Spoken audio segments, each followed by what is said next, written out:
점점 생각이 안 나죠. 그리고 둔 것도 모르겠고 이걸 먹었었나 안 먹었었나 갔었나 안 갔었나를 포함해서 자꾸 냉장고에서 휴대폰이 발견이 된단 말이에요. 또 실제 우리가 살아가다 보면 제일 힘든 건 기억이 자꾸 깜빡깜빡해서 사람 이름 기억 안 나고요. 명사 기억 안 나고요. 일명 우리가 명사치매라고 자꾸 부르잖아요. 단어 기억이 안 나니까. 근데 이것들은 이상한 건 아니에요. 점진적으로 우리가 노화를 경험하고, 이런 노화는 몸에서만 일어나고 뭐 안쪽에서는 일어나지 않느냐, 우리가 다 알고 있죠. 안팎으로 다 동시다발적으로 일어나고요. 뇌에서도 노화가 일어납니다. 근데 이런 뇌의 노화는 특별히 뇌 신경세포가 파괴되면서 이런 것들이 훨씬 더 가속화가 되는데, 뇌는 신경이 파괴되기만 하진 않아요. 온몸의 세포가 다시금 순환되면서 새롭게 만들어지기도 하듯이 뇌도 마찬가지로 다시금 공사가 계속 진행 중입니다. 우리 몸은 늘 도시와 같아요. 도시는 어떤 특징이 있습니까? 늘 공사 중이에요. 공사 안 하는 도시는 없어요. 뇌도 공사 중입니다. 그래서 우리가 뇌의 여러 부분들이 파쇄되고 기억이 안 나고 이런 부분들도 있지만, 이게 다시 회복되는 능력은 우리가 신경가소성이라고 불러요. 이런 신경가소성이 있으니까 어떤 부분에 대한 손상이 오더라도 다른 부분에서 역할을 또 도와주고, 이런 여러 기능들이 있거든요.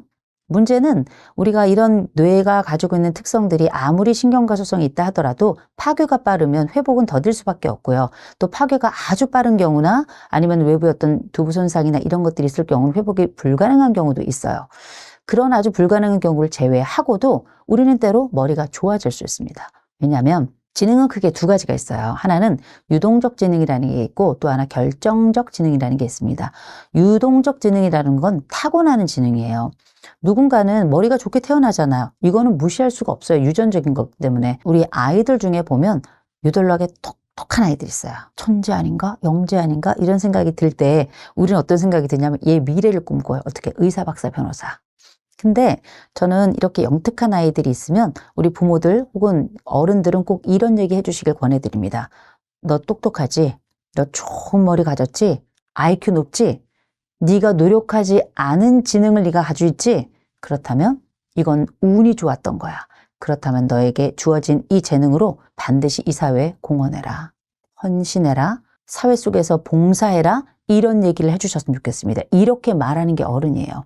이렇게 말하는 게 좋은 부모입니다. 그래서 이 아이가 스스로도 자기의 기쁨을 만끽하지만 다른 사람도 기쁘게 할 수 있는 능력을 가지고 이기적으로 성장하지 않고 타인과도 함께 기뻐할 수 있는 이런 아이를 성장할 수 있도록 그렇게 해주시면 좋을 것 같고, 그게 지금 좀 더 큰 아이들에게도 동일하게 말씀을 해주셨으면 좋겠다 말씀을 드려요. 근데 어쨌든 우리도 그렇게 유동적 지능을 가지고 태어났죠. 누군가는 IQ가 높고 머리가 좋고 생각이 막 퍽퍽 나고 특별히 공부도 막 기억력 좋아서 다 하고 뭐 첫 장부터 끝장까지 다 알아 이렇게 얘기하는 애들도 있는데, 그럼에도 불구하고 우리가 한 25살 넘어가잖아요. 25세 정도 되면 뇌가 100% 정도 완성이 되는데 25살 쫙 넘어가면서 우리가 머리 몇 번 부딪히고 수술 몇 번 하면 IQ 다 똑같아요. 별 차이 없어요. 그럴 때 그러면 그 이후로는 우리가 뭘로 살아가는가? 그때 이후로 우리가 결정적 지능으로 살아가는데, 이 결정적 지능이라고 하는 건 사실 나이가 들면 들수록 결정적 지능은 올라갈 수 있어요. 그런데 뭘로 올라가는가? 결정적 지능은 두 가지로 구성되거든요. 하나는 지적인 것, 곧 지식과 두 번째는 경험이에요. 지식이 쌓이면 쌓일수록 결정적 지능은 높아진다. 또 경험이 쌓이면 쌓일수록 결정적 지능은 높아진다. 그런 이 두 가지가 함께 있다면 훨씬 더 지능은 긍정적으로 좋아질 수 있다라고 말씀을 드리겠죠. 그래서 우리가 나이 들수록 공부해야 돼요.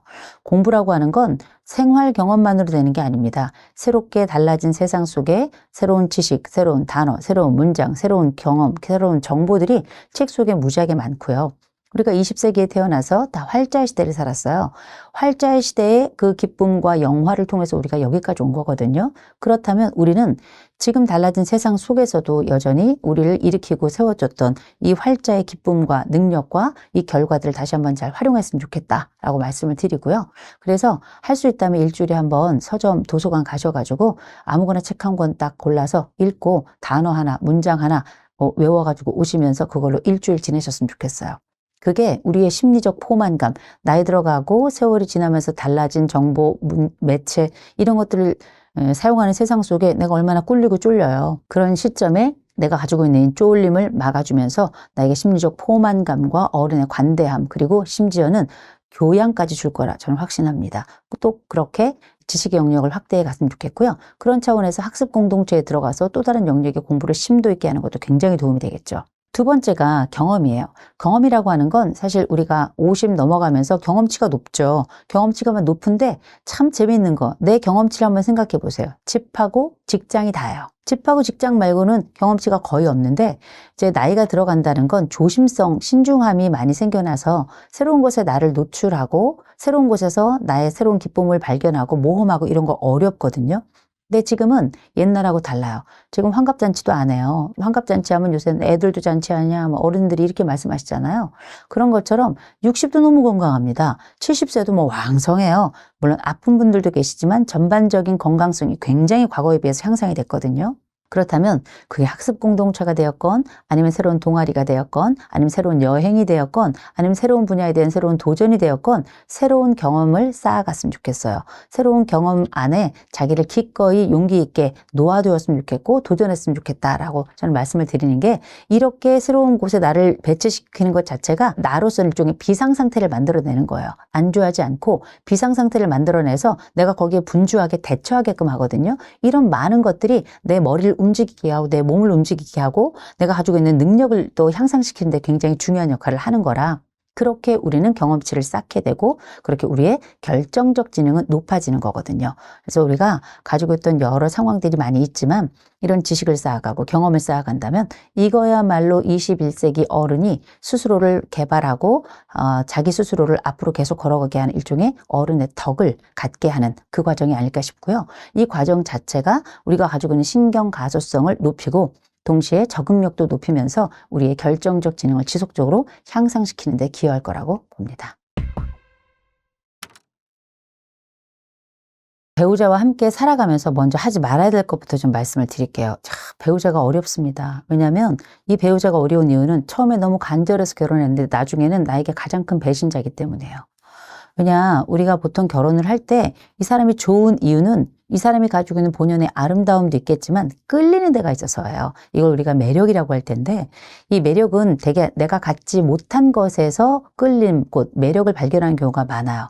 근데 나중에 보면 내가 가지 못했던 그 능력이 바로 나를 올가매고 내가 이해하고 또 납득하기 어려운 이런 상황으로 이끌어가는 가장 주된 이유가 되기 때문에 그 말씀을 드리는 건데 긴 세월 살아가다 보면 뭐 이혼에 대해서도 얘기하고 뭐 결혼에 대해서도 얘기하고 싸우기도 하고 뭐 서로 안 보기도 하고 각방을 쓰기도 하고 남들 쓰는 거 우리도 다 합니다.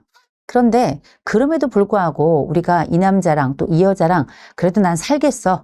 에이 싸우고 뭐 마음에 안 들고 하더라도 살겠어 한다면 저는 이런 건 안 하셨으면 좋겠어요. 첫 번째, 절대 이혼해라는 말을 하시면 안 됩니다. 상담 현장에서 보면 이혼을 촉발하거나 이혼을 가속화시키는 가장 첫 번째 말이 바로 이 이혼해예요. 이혼해 하면 정말 말이 씨가 됩니다. 마치 자기 충족적 예언처럼 자기가 했던 말을 이루려고 하는 듯 정말 이혼을 또 빠르게 선택하는 게 이혼해란 말이거든요. 그래서 내가 이 사람하고 싸울 수는 있어도 이혼은 생각하지 않는다 하면 이혼해라는 말은 하지 않는 게 좋아요. 또 이혼을 하기 직전까지도 저는 이혼에 대한 얘기는 하지 않는 게 또 생각도 가능하면 하지 않는 게 좋다고 생각합니다. 이혼을 딱 생각하면 그 나머지 해법들은 다 무의미해지거든요. 그다음에 두 번째로는 배우자와 함께 살아갈 동안에 진짜 잊지 말아야 될 것. 그 사람이 싫어하는 말이 있어요. 이를테면 평생 뚱뚱한 사람에게 배우자에게 농담 삼아 돼지야 돼지야 이렇게 부르는 분들이 계세요. 이건 헤어지겠다고 작정을 한 거예요. 왜냐하면 이 사람이 아픔의 버튼을 계속 눌러서 송곳으로 계속 찌르는 거예요. 남자도 컴플렉스가 있고 여자도 컴플렉스가 있어요. 그런데 여자도 있고 남자도 있는 이 컴플렉스가 내 배우자가 누르는 건 제일 싫거든요. 그래서 이 사람에게 물어봐야 돼요. 내가 자기하고 살면서 어떤 말을 제일 조심해야 될까? 그래서 되게 물어보면 이 사람에게 가장 아픈 말, 제일 싫어하는 말, 내 부모가 나에게 했던 그 말들 중에 내 배우자가 그 말을 쓰는 경우들도 있어요. 이런 것들은 정말 조심해 줘야 돼요. 최악의 상황에서도 쓰면 안 돼요. 우리가 사이가 안 좋아지면 그 사람의 약점을 가장 강하게 찌르는 게 바로 그런 말들인데 그런 말들을 기꺼이 쓰거든요. 그런데 이런 말들은 내 인격을 지키기 위해서라도 삼켜야 돼요. 입에 이렇게 올라와요. 왜냐하면 알거든요. 그 말이 제일 이 사람에게 아프다는 걸. 그러나 그 말을 제일 먼저 쓰는 사람들이 있어요. 법은 제일 마지막에 써야 되는데 요새 사람들은 법을 제일 먼저 쓰더라고요. 그게 강력하지만 굉장히 고통스러운 과정이고 다시는 이 관계를 회복하지 않겠다라고 하는 실제적인 행동을 하는 거거든요. 그래서 여하간 이 사람이 가장 고통스러워하는 말, 서로 이 말은 하지 말아야 되겠다 하는 말에 대해서는 지켜주는 거. 이게 인간적인 도리입니다. 함께 살아온 사람으로서의 인간적인 도리. 한때는 우리는 또 사랑했었기 때문에, 또 지금도 사랑의 여지가 있고 앞으로도 우리는 어쩌면 새로운 사랑이 싹틀 수 있기 때문이에요. 세 번째, 우리가 배우자와 함께 있으면서 꼭 하지 말아야 될 것 중에 하나가 뭐냐면, 다른 사람 있을 때 다른 사람 챙기는 거예요. 그놈의 깻잎 사건 있잖아요. 그러면 깻잎을 붙여야 되냐, 뭐 떼어줘야 되나 말아야 되나. 왜 떼줍니까? 그 사람은 손이 없어요, 발이 없어요. 그리고 깻잎 붙어있는 거 2장 먹는다고 죽지 않아요. 다른 사람도 많이 있어요. 굳이 그걸 배우자 앞에서 할 필요가 없고, 더군다나 이것에 더 나아가서 다른 사람 앞에서 자기 배우자를 이렇게 험담하거나 비하하거나 낮추거나 우습게 만드는 사람들이 있어요. 최악이에요. 그건 이제 무시하는 거잖아요. 이 배우자를 무시하는 건 정말 배우자들이 견디지 못하고, 특별히 남성들, 남편들이 정말 못 견디겠다고 말하는 것 중에 하나가 무시입니다. 그래서 우리가 배우자와 하지 말아야 될 것들 많이 알고 있어요. 그러나 무엇보다 기억해야 될 건 무시는 안 됩니다. 무시하다가 우리가 흔히 TV나 이런 뉴스에 나오는 사건, 사고가 벌어지는 거예요. 살다 보면 배우자가 좋은 점도 있고 나쁜 점도 있다는 거 다 알고 있지만 아주 공격적인 배우자들이 있어요. 그리고 통제적인 배우자들이 있습니다. 그리고 위선적인 배우자들이 있어요. 이 중에 누가 제일 견디기 어려운 배우자일까요? 다 어려워요. 공격적인 배우자는 무서워서, 또 다른 사람과 함께 있을 동안에 위선적인 배우자는 진짜 역겨워서 살 수가 없고요. 우리가 살지 못하는 이유는 오만 가지입니다. 그럼에도 불구하고 우리가 서로 각 개개인의 관계 속에서 하지 말아야 될 것들 꼭 기억하시면서, 그 사람과 내 사이가 때로는 안 좋을 수 있지만 우리 관계가 때로는 회복된 다음 지점이 있다는 걸 꼭 기억하셔서 그 순간에 부끄럽지 않도록, 그리고 우리가 싸우더라도 서로 인간이라는 걸 기억해야 돼요. 부부도 인간입니다. 내 아내 인간이고요. 내 남편도 인간이에요. 그래서 인간은 첫째, 함부로 대하면 안 되고요. 내가 존경은 못하더라도 존중은 해야 된다는 거 꼭 기억하셨으면 좋겠습니다. 고독은 사람을 죽여요. 우리가 고독이라고 하는 게 특별히 젊은 사람의 고독도 굉장히 힘들고 어렵고 고통스러운 일입니다. 그리고 우리가 알다시피 청소년 자살률도 그렇지만 실제 노인 자살률이 굉장히 높아요. 우리나라 세계 1위 아니겠습니까? 그도 그럴 것이, 우리가 현대 노인의 4가지 고통이 있어요. 이걸 빈병고무라고 부르는데요. 빈곤이 있고요. 질병이 있고, 고독이 있고, 무위, 할 일이 없는 것, 이 4가지인데, 노년이 되고 나이가 들면 들수록 이 4가지가 다 발생합니다. 그럼 참 얼마나 고통스럽겠어요. 그런데 빈곤, 가난은 나이가 어리나 나이가 많으나 똑같이 힘든 거예요. 더 고통스러워요. 다만 나이가 들어간다는 건 질병, 특별히 내가 가지고 있는 이 2번째 주제하고 연결이 훨씬 더 깊어서, 또 빈곤하신 분들은 질병이 훨씬 더 개수가 많고요. 또 오랫동안 만성질환을 가져가는 분들이 되게 많아요. 근데 질병은 아프고 나을 기미가 있으면 좀 나아요. 나이가 든다는 건 약이 벌써 3종류, 4종류 늘어가고요. 한 번 걸린 질병은 나을 기미가 보이지 않고, A라는 질병이 B라는 질병과 연결되어서 동반 유발되는 경우도 훨씬 많기 때문에, 또 일단 한 번 아프면 잘 낫지도 않아요. 약도 잘 들이지 않아요. 거기다가 다른 약과의 이런 부작용 때문에 약도 함부로 먹을 수가 없어요. 노년기 질병은 보통 일이 아닙니다. 아까 마지막 제가 말씀드렸던 무유라는 건 할 일이 없는 거예요. 그래서 여가에 관련된 이야기가 중요한데, 이 여가에 관련된 이야기는 우리가 또 채워 나갈 수 있는 부분이에요. 문제는 고독이에요. 우리가 3번째 말씀드렸던 이 고독이라고 하는 부분, 이 외로움이라고 하는 부분은 외국에선 장관까지 두고 있어요. 일본이나 영국 같은 경우는 외로움 장관, 고독 장관이 있잖아요. 물론 우리나라에도 지금 이 외로움을 달래기 위한 부처가 이제 마련이 됐고요. 이것과 관련된 본격적인 해법이 아마 이제 시작이 될 것 같긴 한데 좀 늦었어요. 왜냐하면 이미 우리가 가지고 있는 이 고독사라고 하는 게 너무나도 많고요. 이 고독이 가지고 오는 여러 폐해들이 이미 사회적으로 많은 사람들에게도 알려져 있을 뿐만 아니라, 여기는 이제 헤어날 방법이 없다고 생각하는 일련의 회복 무기력에 있는 사람들이 굉장히 많기 때문인데요. 그럼에도 불구하고 이 노력은 멈춰서는 안 될 겁니다. 우리가 노년의 고독이라고 하는 건 왜 문제가 되냐면, 노년의 고독을 일단 머릿속에 상상을 한번 해보세요. 이 고독한 분이 양복이나 정장을 멋지게 빼입고 구두를 신고 이렇게 다니는 장면은 아닐 겁니다. 앉아 있을 거고요. 혹은 누워 있을 거고요. 굉장히 주름져 있을 거고요. 동시에 냄새도 날 것 같고요. 굉장히 좁은 공간에 있을 거고요. 그리고 아무도 없을 거고요. 식사도 시원치 않을 거고요. 분명히 질병도 있을 거고요. 이런 장면들에 나를 놓으시면 돼요. 다른 사람을 놓을 필요가 없어요. 그게 나예요. 그랬을 때 내가 가지고 있는 심정은 어떨까? 이 심정 안에는 뭐가 있냐면 누구도 이 상황을 변화시킬 수 없을 것이다 라고 하는 아주 전반적 절망감이 그 안에 들어가 있는 거고요. 이 절망감이 있다 하더라도 어떻게 내 상황을 좋게 만들 방법이 없어요. 친구를 어떻게 만듭니까? 내가 이미 고독 상황에 들어갈 것 같으면 이미 내 상황을 알고 있는 친구들이 나를 찾아왔을 거예요. 나는 나를 찾아올 친구조차 없는 겁니다. 내 사정을 모르니까. 그러면 우리가 SNS에 들어가 봐요. SNS에 들어가 보면 우리가 한시적 친구들이 있죠. 그리고 알고 있는 것처럼 이런 SNS에서 진짜 참 친구를 찾기가 참 어려워요. 왜냐하면 내 스스로도 나를 참자기를 보이지 않기 때문에. 우리가 SNS라는 건 다 페르소나를 쓰는 거 아니겠어요? 사회적으로 마스크, 곧 또 다른 나의 얼굴, 또 다른 나의 아바타가 SNS에 활동을 하고 있는 것과 다름이 없기 때문에 그러면 참된 나를 보여주지 않는다면 또 참된 나를 보여준다 하더라도 다른 사람들이 나와 관계를 맺는 것 자체가 이 명확하지 않은 이 사람들 속에서 나의 행복감을 찾기란 정말 어려워. 오히려 나보다 더 잘나고 행복해 보이는 이런 사람들 때문에 상대적 박탈감이 더 크거든요. 결국은 제일 중요한 건 물리적으로 내 옆에 누가 있느냐가 제일 중요한 거예요. 아무리 사이버상에 5만 명의 친구가 있으면 뭐 하겠습니까? 내 옆에서 나랑 같이 밥 먹어줄 사람이 없는데. 더군다나 SNS는 사용하면 사용할수록 이 고독감이 훨씬 더 높아지는 걸로 나오고요. 그리고 상대적 박탈감도 훨씬 더 높게 나오고 있기 때문에 SNS 속에서 진짜 친구를 찾는다? 쉽진 않을 거예요. 그러면 이 외로움에 노출된 사람들을 우리가 어떻게 봐야 될 것인가? 되게 중요한 주제이자 큰 주제이자 앞으로도 고민해야 될 주제인데요. 이 외로움에 처해 있는 분들은 전 병이라고 봅니다. 고독은 병이에요. 그래서 치유해야 될 부분입니다. 고독도 두 가지가 있거든요. 하나는 뭐냐면 loneliness라고 하는 절대적인 외로움이 있고요.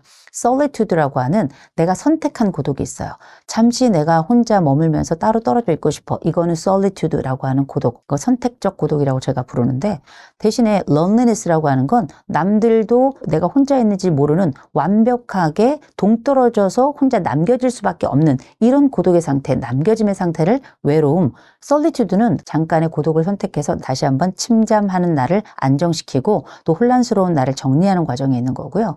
loneliness라고 하는 거는 누구도 나를 도와줄 사람도 없고 정서적으로도 피폐해 있기 때문에 사실상 돌봄이 필요하고 치료도 필요한 상태가 loneliness라고 보시면 됩니다.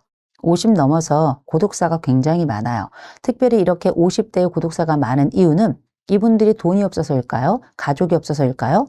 돈이 없어졌기 때문이고요. 가족이 없어졌기 때문이고요. 누구도 나를 도와줄 사람이 없다라고 하는 일명 사회적 연대감이 거의 제로에 가깝기 때문입니다. 이거는 비극의 전조입니다. 앞으로 더 많은 사람들이 나를 도와줄 사람, 위기의 상황에 나를 건져줄 사람, 연락할 사람이 전혀 없다고 느낄 가능성이 훨씬 더 높아지는데 이런 지점에 누군가 돌봐야 된다면 그거는 개개인이 아니고 이거는 국가와 사회가 전적으로 팔 벗고 다리 벗고 나서야 될 일입니다. 다만 내 스스로를 외로움 속에 계속 방치하면 안 돼요. 이건 되게 중요한 것이 이 방치라고 하는 건 내게 외로움은 침범하는 거예요. 어느 순간 훅 들어와서 보면 아무도 없는 겁니다. 그 사이에 물론 내가 관계를 약간 소홀히 한 것도 있을 거예요. 내 가족도 나를 떠나는 아픔의 시간이 있었을 수도 있습니다. 나는 이제 직업도 없고요. 돈도 없고요. 이런 많은 것들이 있을 수 있지만 그 고독 핵심엔 우울감이 있어요. 이 우울감 때문에 내 주변의 것들을 내가 버렸을 수도 있어요. 그렇다면 우울감을 먼저 치료해야 되겠죠? 내가 우울감이라고 말씀드렸지 우울증이라고 말씀드리지 않았어요.